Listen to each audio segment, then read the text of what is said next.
واليقين والصلاة والسلام على فخر العرب والعجم سيدنا ونبينا وحبيب إله العالمين أبي القاسم محمد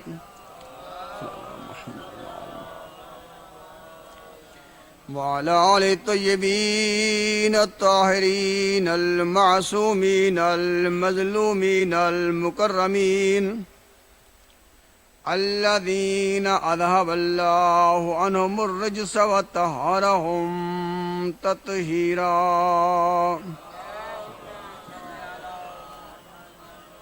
على أعدائهم أجمعين من يوم عداوتهم إلى أبد الآبدين. أما بعد، فقد قال رسول الله صلى الله عليه وآله وسلم: يا علي أنت وشيعتك هم الفائزون يوم القيامة. صلوات.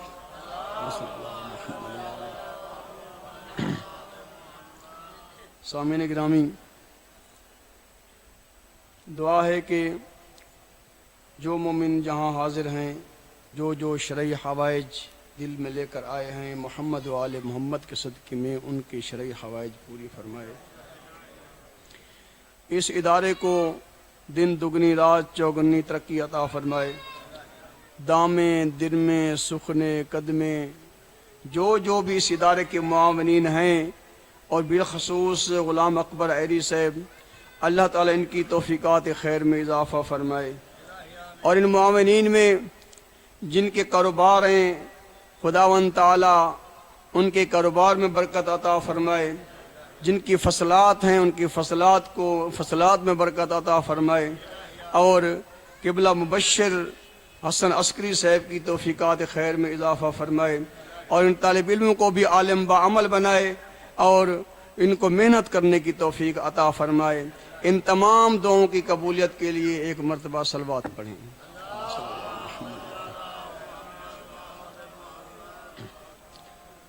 سامعین گرامی، مختصر سے وقت میں کوشش کروں گا کہ اپنی معروضات آپ تک پہنچاؤں. امید ہے کہ آپ توجہ سے سماعت فرمائیں گے.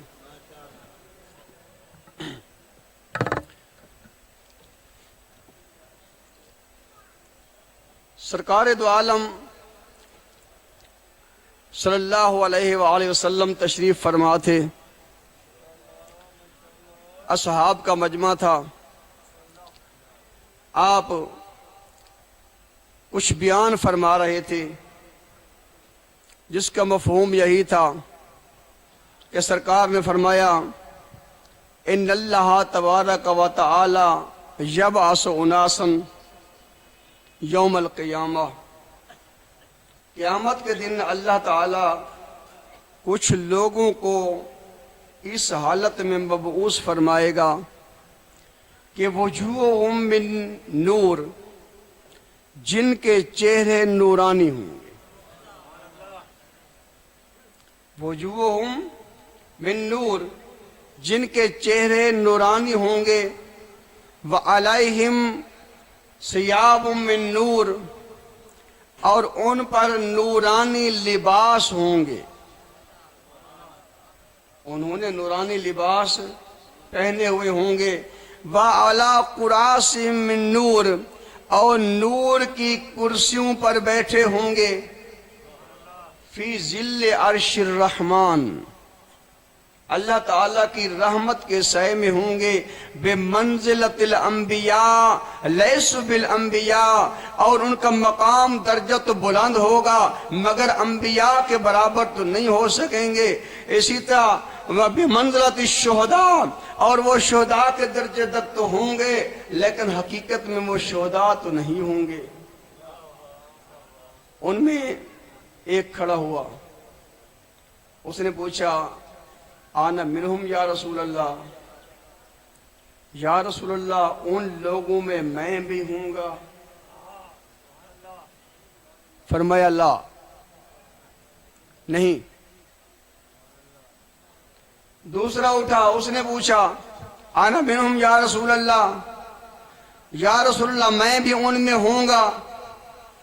فرمایا لا، نہیں۔ اب تیسرے نے دیکھا جو سوال کرنے والے تھے وہ بھی تو مجھ جیسے تھے،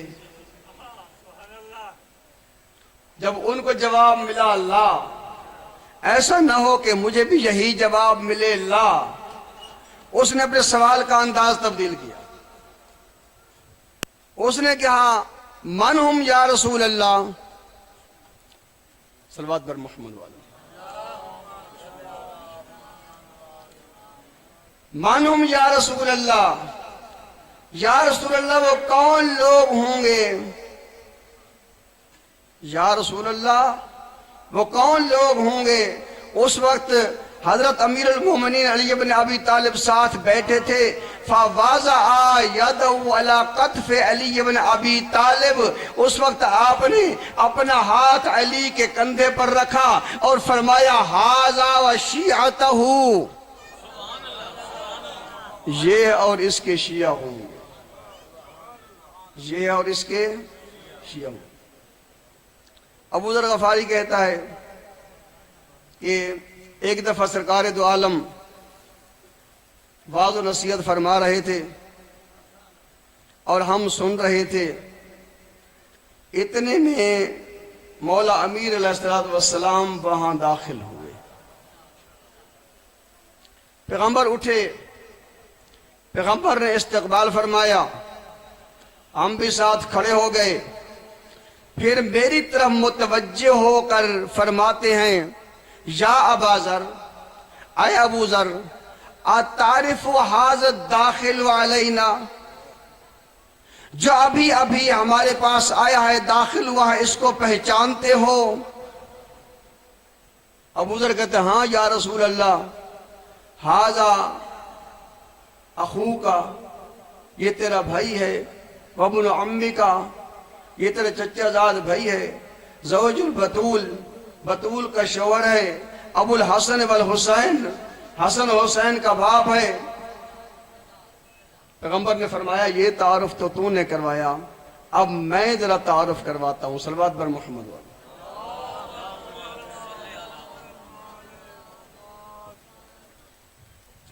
اب میں تعارف کرواتا ہوں، یا ابا ذر، ھذا امام الازہر، جب بہت سارے لوگ ہوں گے امامت کے دعوے کرنے والے، حق کا امام علی ہے۔ ھذا باب اللہ الاکبر، اللہ تعالیٰ کی معرفت کا بڑا دروازہ علی ہے۔ اگر معرفت توحید حاصل کرنی ہے تو علی کے دروازے پر آؤ، یا اولاد علی کے دروازے پر آؤ۔ اگر علی کا دروازہ چھوڑ دیا، اولاد علی کا دروازہ چھوڑ دیا، تو خدا کی معرفت کا ما ہوا حق کو وہ حاصل نہیں ہو سکے گی۔ اسی لیے جب بھی کوئی آیا تو انہوں نے تعارف ایسا کروایا، اس کو توحید کی معرفت ہو گئی، اور جنہوں نے ان کا دروازہ چھوڑ دیا ان کو کبھی خدا کرسی پر نظر آیا، کبھی انہوں نے خواب پہ دیکھنا شروع کر دیا۔ ایک سائل نے سوال کیا یا علی متی کان ربنا، ہمارا رب کب سے ہے؟ ہمارا رب کب سے ہے؟ آپ نے فرمایا تو وہ وقت بتا دے جب نہیں تھا، میں بتاؤں گا کہ کب سے ہے۔ تو وہ وقت بتا دے کہ جب نہیں تھا، میں بتاؤں گا کہ کب سے ہے۔ یہ سارے کا سارا گھرانہ اسی طرح ہے، اللہ نے ان کو پیدا ہی اپنی معرفت کے لیے کیا۔ تو ایک شخص امام جعفر صادق کی خدمت میں صلی اللہ علیہ وسلم، ابن رسول اللہ ہمارے رب کا تعارف کروائیں۔ اس کا تعارف کیا ہے؟ آپ نے فرمایا اس کو جو ہے حد تعطیل سے خارج کرو، حد تشبیہ سے بھی خارج کرو، وہی رب ہے۔ حد تعطیل سے کہ نہیں ہے اس سے خارج کرو، کہو کہ ہے۔ حد تشبیہ کہ اس جیسا کوئی نہیں، یہ نہ کہو کسی چیز جیسا ہے، اس جیسا کوئی نہیں، وہی رب ہے۔ مولا امیر سے پوچھا گیا تو مولا نے فرمایا شیئن ولکن لکل اشیاء، وہ ہے تو صحیح مگر کسی چیز جیسا نہیں، وہ ہے تو صحیح مگر کسی چیز جیسا نہیں۔ اس کی مزید جو ہے اس کا آسان تفصیل اللہ تعالیٰ نے خود فرمایا، قرآن مجید میں تعارف کرایا ہے، لیس کمثلہ شیء، اس کی مانند کوئی چیز نہیں ہے۔ یہ نہیں کہہ سکتے فلاں چیز جیسا ہے، فلاں چیز جیسا ہے، نہیں، اس کی مانند کوئی چیز نہیں ہے۔ امام حسین علیہ السلام مناجات میں کیا کہتے ہیں؟ سبحان من لا یعلم کیف ہوا الا ہوا، پاک ہے وہ ذات جو خود جانتا ہے کہ وہ کیسا ہے، خود جانتا ہے کہ وہ کیسا ہے۔ تو یہ کیا ہے؟ ھذا باب اللہ الاکبر، ناصر دین اللہ، یہ پیغمبر تعارف کرا رہے ہیں، ناصر لدین اللہ، یہ دین الہی کے مددگار ہیں۔ آپ دیکھیں ابن ابی الحادی المعتزلی وہ کیا کہتے ہیں؟ جہاں علی کی عبادت کا ذکر کیا، جہاں علی کی سخاوت کا ذکر کیا اور اسی طرح علی کی شجاعت کا ذکر کیا، تو کیا کہتے ہیں؟ ما ضربہ ضربہ ضربین، اس نے کبھی علی نے جب بھی دشمن پر وار کیا کبھی ایک ضرب کے بعد دوسری ضرب مارنے کی نوبت ہی نہیں آئی۔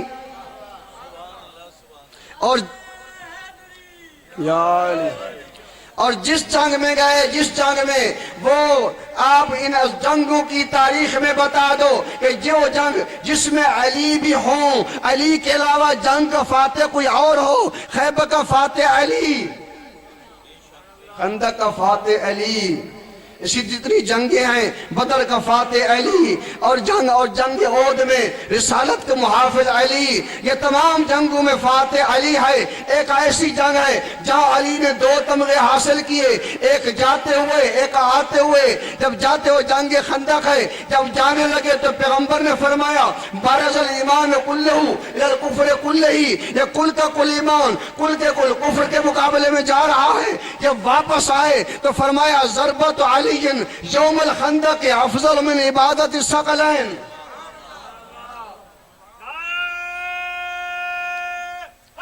یا علی والحجت ولا خلق اللہ، اور اللہ کی مخلوق پر خدا کی حجت ہے، وہ اللہ کی مخلوق پر اللہ کی حجت ہے۔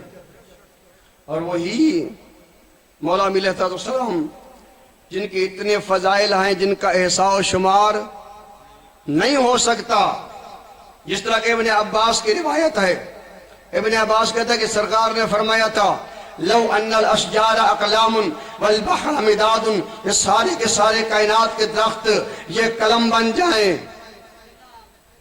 قلم کتنا ہوں دے؟ قلم کتنا ہوں دے؟ سارے کے سارے کائنات کے درخت قلم بن جائیں، والبحر مداد، اور سارے سمندر روشنائی بن جائیں، والجن حساب، اور تمام کے تمام جن کتاب، سارے کے سارے جنات لکھنے والے ہوں، والانس حساب، سارے انسان حساب کرنے والے ہوں، ما آسو فضائل علی بن ابی طالب، علی کے فضائل کا احصاء و شمار کر ہی نہیں سکتے۔ وہی علی فرماتے ہیں کہ کچھ اولاد کے حقوق والدین پر ہیں، کچھ والدین کے اولاد پر ہیں۔ بس مختصر کر رہا ہوں کہ حق الوالد علی الوالد، اولاد کے حقوق والد پر وہ کون سے ہیں؟ 3 حقوق کا ذکر کیا یہاں۔ پہلا حق ان یحسن اسمہ، اس کا اچھا نام رکھے، اس کا اچھا نام رکھے. پہلے جب وہ پیدا ہو اچھا نام رکھے. کیسا نام رکھے؟ یعنی اس نام سے پتہ چلے کہ یہ اہل بیت کا ماننے والے کا بیٹا ہے. یہ نہ ہو فلموں میں ڈراموں میں جو نام سنے یا کسی کرکٹر کا نام سنے، چاہے وہ ہندو ہو چاہے یہودی ہو چاہے عیسائی ہو، وہی نام رکھنا شروع کر دے. نہیں میرے دوست، ہمارے ہاں تو نام بہت ہیں اور پاک و پاکیزہ نام ہیں، جنت کے سرداروں کے نام ہیں. ان ایسے نام رکھو جو ان کی طرف منسوب ہو، پتہ چلے کہ یہ علی کا غلام ہے، یہ عباس کا غلام ہے، یہ حسین کا غلام ہے. اور پھر جب نام رکھو تو ناموں کو بگاڑو بھی مت. لا تنابزوا بالالقاب، ناموں کو مت بگاڑو. جیسے مرتضیٰ نام رکھ لیا تو اس کو مرتا، غلام علی نام رکھ لیا تو اس کو الو. یعنی ایسے نام نہیں. نام اگر اس کا رکھا ہے پھر نام بھی اس کا پورا لو. اسی طرح جب نام رکھنے سے پہلے یہ بھی کوشش کرو، نام رکھنے سے پہلے اپنے کسی صاحب علم جہاں تمہارے علاقے موجود ہو اس سے ذرا مطلب بھی پوچھ لو. یہ مطلب کوئی غلط تو نہیں بننا بھی ہے، اس کا مطلب غلط تو نہیں ہے. ہمارے ہاں نام پوچھنے کے لیے جب آتے تو مطلب نہیں پوچھتے، ستارہ پوچھتے ہیں. سی انا کیڑا ستارے نہ رلسی، کوئی ستارے نہیں کشے نہیں. جیڑا نام رکھ دو جیڑا منصوب ہے معصومین دے پاسے وہ بابرکت نام ہے. یہ پوچھ نام کا مطلب کیا ہوگا. جس طرح کے ایک چھوٹی سی مثال، ایک بوڑھی تھی اور وہ بچوں کو قرآن پڑھاتی تھی. اور جس طرح ہمارے علاقوں میں ایسا ہوتا رہتا ہے، نمازیاں ہوتی ہیں قرآن پڑھاتی ہیں، وہ لوگ علاقے کے سب سمجھتے ہیں کہ یہ جو قرآن پڑھانے والی ہے یہ قرآن جانتی ہے، بڑی نیک ہے، پاکیزہ ہے، اور جو کچھ پوچھنی ہے اسی سے پوچھنی ہے. کسی نے نام پوچھا، ہاں ہماری بچی کا نام، اس نے کہا اس کا نام کوثر رکھ دو، قرآن میں دیکھ کر بتا رہی کوثر ہے قرآن میں. دوسری کا نام، اس نے کہا اس کا نام ونہر رکھ دو. تیسری کا نام، اس نے کہا اس کا نام اب ابتر رکھ دو. ابتر، یہ بے اولاد بدبخت، جب معنی نہیں آئے گا تو نام بھی ایسے رکھیں گے. اب پھر نام جس طرح کے کسی نے قرآن میں دیکھا تھا، قرآن میں دیکھ کر ایک کا نام ثانیہ رکھ دیا، دوسرے کا نام ثانیہ رکھ دیا، مل رہا تھا. لیکن حقیقت میں ایسا نام نہیں رکھنا چاہیے. تو ہاں جی، دیکھ کر اور کسی صاحب علم سے پوچھ کر رکھنے. دوسرا، صرف نام رکھ کر تمہاری ڈیوٹی ختم نہیں ہو گئی. آئیں حسن ادبہ، اس کو ادب بھی سکھاؤ، اس کو ادب بھی سکھاؤ.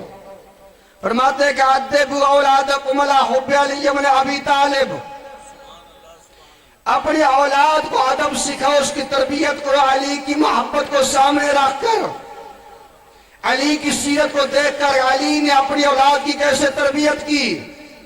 علی کی محبت پر بچوں کی تربیت کرو. فَإِنْ أَبَى، اگر وہ انکار کرے تربیت کو قبول کرے، فَلْيَنْظُرْ إِلَىٰ شَأْنِ أُمِّهِ، اس کی ماں کے معاملے میں غور کرو کہ کیوں اس تربیت کو قبول نہیں کر رہا. من واجد، امام صادق فرماتے ہیں، من واجد برد حبنا فی قلبہ، جو اپنے دل میں ہماری محبت کو محسوس کرے اس کو چاہیے کہ اپنی فلیکثر الدعاء لأمہ فإنہا لم تخن اباہ، وہ اپنی ماں کے لیے کثرت سے دعا کرے کہ اس نے اس کے باپ کے حق میں خیانت نہیں کی. صلوات پر محمد وآل محمد.